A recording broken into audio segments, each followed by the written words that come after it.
Tatlong mountaineer sa Italy ang dinala sa ospital matapos mabaon sa niebe nang magkaroon ng avalanche. Umapaw naman ang isang dam sa Spain kasunod ng matinding pag-ulan. Papasada na ang UB Express overseas. Umapaw ang isang dam sa Western Spain kasunod ng matinding pag-ulan. Dahil dyan, bumaha sa mga kalsada at tinangay ng rumaragasang tubig ang ilang sasakyan. Wala namang sugatan sa pagbaha ayon sa mga otoridad. Pansamantala munang hindi pinadaraanan sa mga sasakyan ang isa sa mga binahang kalsada.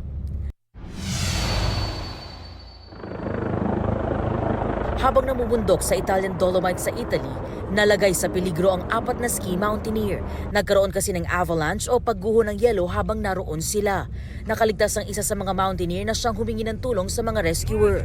Dalawa sa kanyang mga kasamahan, kritikal ang lagay matapos mabaon sa 2 hanggang 3 metro ng niebe ayon sa Italian Alpine Rescuers. Nagtamo naman ng ankle injury at hypothermia ang isa pang mountaineer. Dinala sila sa magkakaibang ospital para ipagamot. Ito ang unang balita. EJ Gomez para sa GMA Integrated News. Gusto mo bang mauna sa mga balita?